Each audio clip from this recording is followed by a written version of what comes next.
गजाननं भूतगणाधिसेवितं कपित्थजम्बो फलचारुभक्षणम् उमाश्रुतं शोकविनाशकारकं नमामि विघ्नेश्वरपादपङ्कजम्। विघ्नेश्वराय वरदाय सुरप्रियाय लंबोदराय सकलाय जगद्धिताय नागाननाय स्तुतियज्ञ विभूषिताय गौरीसुताय गणनाथ नमो नमस्ते। मध्ये सुतब्धिमणिमण्डपरत्नवेद्यां सिंहासनोपरिगतां परपेतवस्त्रां पीताम्बरमाल्यविभूषिताङ्गीं देवीं नमामि धतमुद्गर्भैर्जिह्वाम्। उपस्थित संत वृंद, मातृशक्ति, भगवत कथानुरागी सज्जनों, अभी आप लोग सुदर्शन जी की भागवत कथा और उस भागवत कथा में संस्कार और जो व्यासों का निरूपण है, शशांक शेखर पलंकर भगवान शिव जगत जननी पराम्बा आदि शक्ति को अमर कथा सुनाते हैं और कथा सुनते सुनते सती को, देवी को निद्रा आ जाती है और सुख। वैसे वहां अनेक तरह के प्राणियों को बाहर किया, लेकिन वो एक पक्षी सुख के रूप में रह जाता है और पूरी कथा सुन लेता है, अमर हो जाता है। शशांक शेखर पलंकर भगवान त्रिशूल लेकर सुख को मारना चाहते हैं, लेकिन वो तो कथा सुनकर अमर हो गया, गर्भ में रहा। काफी समय तक गर्भ से बाहर ही नहीं आ रहा था और जब बाहर आया तो बाहर आने के बाद ब्रह्म सत्यम जगत मिथ्या, ब्रह्म ही एकमात्र सत्य है।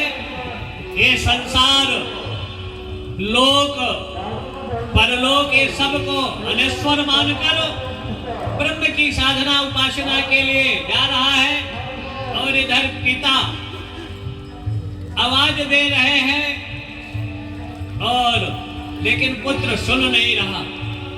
दिगंबर वेश में जा रहे हैं, माताएं स्नान कर रही थी निर्वस्त्र होकर, लेकिन जब व्यास जी जाने लगे, यम प्रवजंत मन के, जो अभी श्लोक आपको व्यास जी सुना रहे थे, इस श्लोक का उच्चारण करते हुए माताएं जल से निकलकर अपने वस्त्र पहनने लगी। व्यास को बड़ा आश्चर्य हुआ कि अभी ये नवयुवक दिगंबर में जा रहा है, अब मैं तो वृद्ध हूं, मेरी इंद्रियां ये निष्क्रिय है, उसके बावजूद ये कथा को आपको व्यास में अनेक व्यासों का निरूपण और वर्णन है, नारायण से लेकर शक्ति, पाराशर, सुखदेव आदि तक का निरूपण, 22 व्यासों का कहीं निरूपण है, कहीं 44 है, कहीं 72 व्यासों का निरूपण और वर्णन आता है। हाँ, भास्कर तीर्थ जी महाराज आज का जो इशू है, यहाँ का विषय शक्ति मतलब मातृ संगम के रूप में माताओं के उत्कर्ष, विकास और योजनाओं को लेकर यहाँ संगम रखा गया था, उस पर चर्चा परिचर्चा। तो वैसे माताओं का 7 गुना स्थान पुरुषों की अपेक्षा है और माताएं जो चाहा इस धरा पर कर सकती है। अगर बेटियां शिक्षित हैं, संस्कारित हैं, तो 2 कुलों, खानदानों को संस्कारित करती है। एक पितृ कुल का नाम रोशन और दूसरा ससुराल में वैमनस्यता, कटुता, नफरत को समाप्त कर घर को स्वर्ग बनाने में बेटियां हर क्षेत्रों में, आज बेटी राष्ट्रपति में भी है और एक बेटी चांद पर भी जाकर आईएएस भी है, आईपीएस है, कई मुख्यमंत्री आ रही और बेटियों का स्थान सदैव। लेकिन वर्तमान परिवेश में जब बेटियां 18 साल 15 साल में प्रवेश करती हैं कॉलेज की शिक्षा में और वो विधर्मी तो उनको उनका भाई, उनका पिता, माता बेटियों को शत्रु दिखने लगता है। जो बेटी को माँ बाप भाई अगर तनिक भी चोट लग जाए तो देख नहीं सकते, लेकिन ये विधर्मियों के बागजाल में फंस कर तत्क्षण सुख के चक्कर में अपने वजूद और मर्यादाओं को जो भंग कर रही है, ये नारी के वजूद अस्तित्व मर्यादा के लिए अच्छा नहीं है। सदैव नारियों ने अपना व्यक्तित्व कृतित्व और सामाजिक ताना बाना समाज में हर क्षेत्रों में 7 गुना ऊंचा, लायक से लायक बेटा हो, माँ बाप उसका पाद प्रक्षालन नहीं करते हैं, लेकिन नालायक से नालायक भी बेटी हो तो विष्णु रूपम, विष्णु के रूप में, वर के रूप में, लक्ष्मी के रूप में बेटी का पाद प्रक्षालन करते हैं और अपनी समर्थ के अनुसार उसका पाणी ग्रहण संस्कार करते हैं। लेकिन आज अनेक तरह का बेटी जन्म ही न लेने पाए। एक तरफ हम सुभद्रा को पूजते हैं, लक्ष्मी को पूजते हैं, दुर्गा को, सरस्वती को। लक्ष्मी, दुर्गा, सरस्वती स्वरूपा बेटियां गर्भ में ही ना आने पाए, भ्रूण हत्या के माध्यम से 5 करोड़ बेटियों का महीने में कत्लेआम हो रहा है।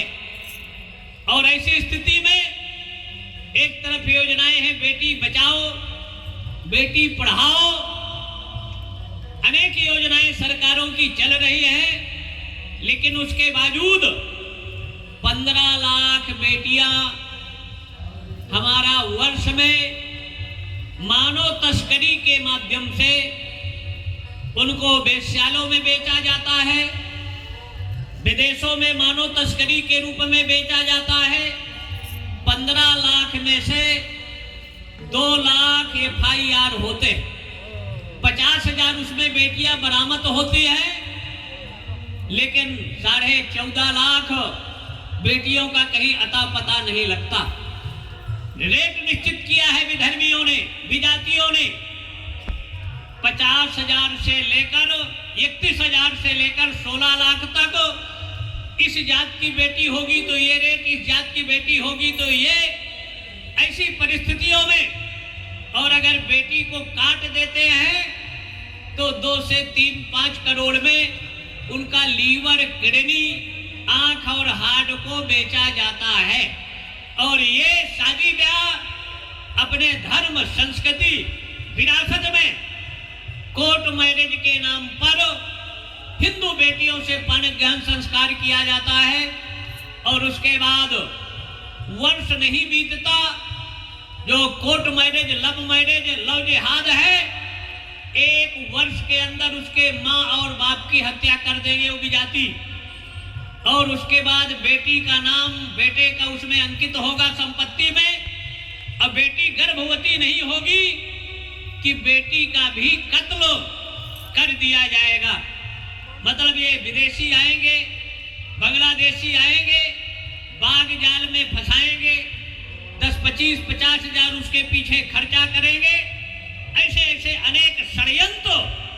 तो नारी का जो चर्चा परिचर्चा स्त्री का है, इसलिए स्त्रियों का हमेशा हमारे यहाँ उनको सम्राज्ञी कहा गया, घर की अधिकारिणी कहा गया। और अगर शिक्षक है, डॉक्टर है, पढ़ी भी नहीं है तो उनको डॉक्टराइन कहें। मतलब IAS है, कलेक्टर है तो कलेक्टराइन कही जाएगी। नारी का जितना मान सम्मान, इज्जत भारतीय संस्कारों में 7 गुना ऊंचा स्थान था। ब्यालक ग्राही यथा ब्यालम, ब्याला तो दहते विलम। जैसे सपेरा मंत्र के प्रभाव से बिल से सांप को खींच लेता है, वैसे नारियां अपने तप के प्रभाव से, अपने चरित्र के प्रभाव से और पृथ्वी के 7 संरक्षण में गोभिर विप्रश्च वेदश्च सतीभि सत्यवाजभि अनुबुधै दानशीलश्च सप्तयते धायते मही। पहला स्थान गाय का है। गाय रहेगी तभी ये ये जो वेद ध्वनि, ये मंत्र यज्ञ में आपको सुनाई दे रही है, ये ब्राह्मणों के द्वारा ही सुनाई जा रही है। वो और ब्राह्मणों का जीवन क्या था? ज्ञान विज्ञान मास्तिक्यम ब्रह्म कर्म, नई नई तकनीकी, नई नई शोध करने का काम ये ब्राह्मणों का था। जैसे मस्तक आपके शरीर का था, यही ब्राह्मण था। समाज में जो भुजाएं थी, ये क्षत्रिय था, और जो आपका उदर था, ये वैश्य था, और सेवा प्रधान चतुर्थ वर्ण। अगर ये चारों वर्ण एक रहे तो चारों सुरक्षित, संरक्षित और श्रेष्ठ रहेंगे। और चारों को अगर काट दो, सर को काट कर अलग कर दो, भुजाओं को काट कर अलग कर दो, पेट को काट कर अलग कर दो, और पैर को अलग कर दो, तो जीवन नहीं जिया जा सकता। जीवन का राम नाम सत्य हो जाएगा, मृत्यु को प्राप्त हो जाएगा। तो सामाजिक ताना बाना, सामाजिक एकता के लिए चारों को एक रहने की जरूरत है। और अगर एक रहेंगे तो सभी सुरक्षित और संरक्षित रहेंगे। जहां तक मातृशक्ति का आधार है, गोभिर विप्रश्च वेदश्च, तीसरा स्थान वेदों का आता है, जो दुनिया की सबसे प्राचीन, पुरातन, सनातन कृति के रूप में है, जो अपौरुषेय है, किसी पुरुष की रचना नहीं है। ऋषियों वही मंत्र दृष्टारा, ऋषियों ने समाधि में उसको देखा और उसको लिपिबद्ध किया। और चौथा स्थान माताओं का आता है, सतियों का।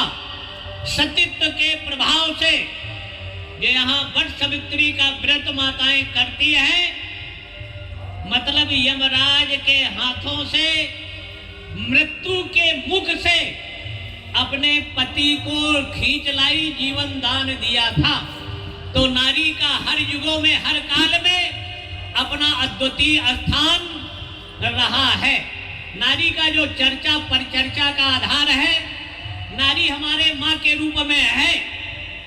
मातृवत परदारेषु, अपनी माँ के अलावा हर स्त्री में मातृ दृष्टि रखना, यही सनातन का वैशिष्ट और औचित्य है।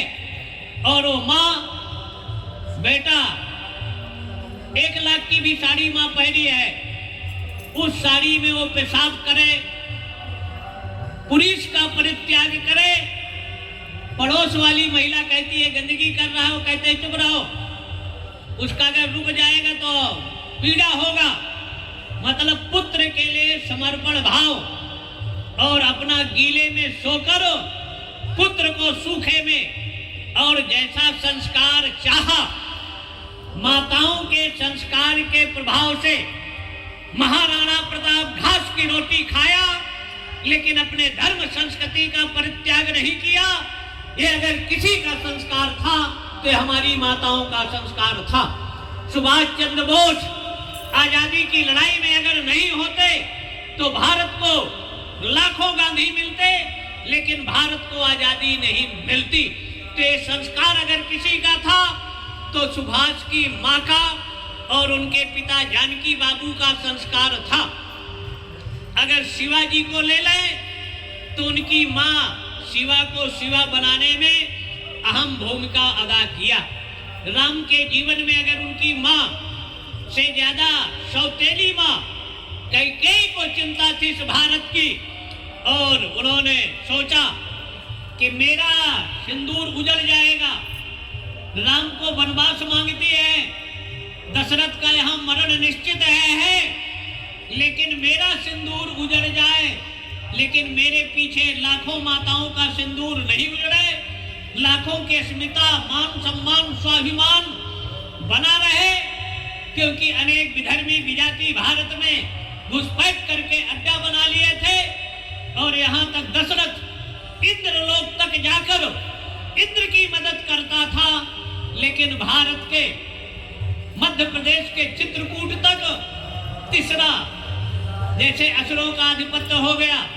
पूर्वोत्तर भारत मतलब जो बिहार था, सिद्धवन जहाँ विश्वामित्र रहते थे, वहाँ ताड़का मरीच और सुबाहु का साम्राज्य था। महाराष्ट्र में अगर देखें तो शूर्पणखा और खरदूषण का साम्राज्य था। रावण ने बड़ी बारीकी से, क्योंकि भारतीय संस्कृति और कल्चर था, यस्तु नारीस्ते पूजन्ते रमन्ते तत्र देवता, जहां नारियों का सम्मान पूजन होगा वहां देवताओं का निवास होगा। और भारत के लोग नारी पर हाथ नहीं उठाते, इसलिए 2 चीफ मिनिस्टर रावण ने महिलाओं को नियुक्त किया। दक्षिण भारत में शूर्पणखा और पूर्वोत्तर भारत में ताड़का। लेकिन कृष्ण के जीवन में आगे नारी की गई शूर्पणखा, तो कृष्ण ने पहले अगर देखा जाए तो पूतना बाल घातनी, पूतना के रूप में आती है, मां के रूप में आती है, जहर मिलाकर विष पिलाना चाहती है। तो कृष्ण जी ने पूतना को दूध के माध्यम से उसका प्राणांत किया। पूर्व की कथा है, जब वामन रूप धारण करके बलि को छला था, तो वहां उनकी जो बेटी थी या बहन, वो सोचती है कि ये कितना छोटा और सौंदर्य युक्त बालक है वामन, इसको मैं अपना दूध पिलाती। तो वामन ने कहा इस जन्म में तो नहीं, अगले जन्म में, और यही यहाँ पूतना बनकर आती है किसी जन्म में वात्सल्य। लेकिन कृष्ण को वहां भी वामन के रूप में मारना चाहा और यहाँ कंस के निर्देश पर मारना चाहा। तो पूतना बाल घातनी, जैसे आज बालिकाओं को मारा जा रहा है, वैसे कंस के काल का फरमान था कि जितने बालक जन्म ले सबका 3 से 2 कत्लेआम कर दिया जाए। भगवान जेल में जन्म लेते हैं प्रकट होकर, और उस स्थिति में पूतना का गोकुल से बाहर ले जाकर प्राणांत करते हैं और वनवास में यहाँ विश्वामित्र राम को लेकर चलते हैं यज्ञ की रक्षा के लिए। और जब यहाँ चलते हैं, रास्ते में बला अति बला जैसे 27 तरह के अस्त्र शस्त्रों की विद्या राम लक्ष्मण को देते हैं। जब गंगा के पास नजदीक आया, तो जैसे अलकायदा, हुर्रियत, CIA जैसे संगठन है, तो ISI के रूप में, मतलब ब्रिगेडियर के तौर पर ताड़का, विश्वामित्र ने इशारा किया। राम ने कहा ये विद्या हमको क्यों दे रहे हो? तो जब यहाँ आए तो ताड़का राम जी को खाना चाहा, तो एक ही बाण प्राण हर लीना। वैसे हम नारी का पूजन बंधन अर्चन करते हैं, लेकिन अगर कोई विदेशी नारी हमारी अस्मिता आस्था पर प्रहार करेगी, तो मेरा परमात्मा जब यहाँ प्रकट होता है तो पहला प्रहार नारी पर किया। और नारी की रक्षा सुरक्षा के लिए जिस समय देवताओं का पराभव होता है, उन देवताओं के पराभव में सब लोगों ने जब स्तुति किया, तो वही आदि शक्ति के रूप में, त्रिपुर सुंदरी के रूप में, थोड़ा थोड़ा तेज वही शक्ति तत्व के रूप में, जहां विश्व का राशिकृत सौंदर्य उपासना के रूप में उपास्य होता है, ऐश्वर्य समग्रश्च, संपूर्ण ऐश्वर्य और श्री के रूप में। इसलिए कुपुत्रो जायेत क्वचिदपि कुमाता न भवति। पुत्र कुपुत्र हो सकता है, लेकिन माता कभी विमाता नहीं होती, और अपने पुत्र का सदैव उत्कर्ष, हित और कल्याण चाहती है। माताएं अगर चाहें तो राम को पैदा कर सकती हैं, चाहे कृष्ण को, वामन को, बलि को, सुभाष को, भगत सिंह, राजगुरु, सुखदेव, जैसा चाहे राम कृष्ण की जननी के रूप में है। और अगर माताएं बिगड़ेगी तो रावण, गौरी, गजनी जैसे समाज विद्रोहियों को भी सृजन में नारी की ही भूमिका है।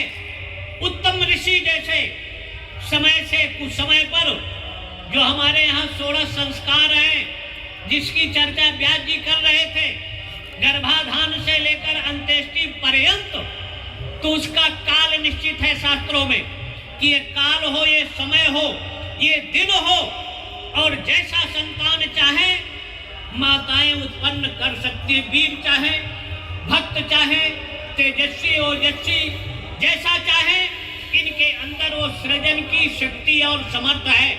लेकिन अगर काल का आक्रमण होता है, समय का अतिक्रमण होता है तो दुर्दांत वो कंस भी बनेगा, मेघनाद भी बनेगा, रावण भी बनेगा, जरासंध भी बनेगा, वो इतना उत्पाती होगा। इसमें माताओं की भूमिका है, जैसा चाहे। और माता का जो स्थान है हमारे यहाँ सर्वोपरि है, इसलिए हर व्यक्ति को अपने बेटा और बेटी को कम से कम 15 मिनट नैतिक शिक्षा अवश्य देना चाहिए, व्यवहारिक शिक्षा अवश्य देना चाहिए। 15 से 20 तक जब ये कॉलेजों में प्रवेश करती है शिक्षा के दौर पर, कि इनको इनका भाई, इनका बाप, इनका चाचा, इनका ताऊ, इनका वो शत्रु दिखने लगता है।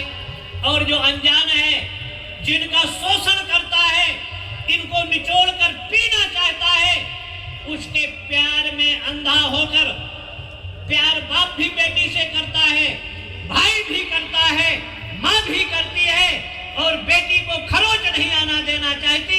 लेकिन वो भी धर्मी जिनको निचोड़ कर पी जाना चाहता है, थाने में जाएंगी समाज में और अपने माँ बहन भाई के विरुद्ध ये अनर्गल प्राप्त करेंगी।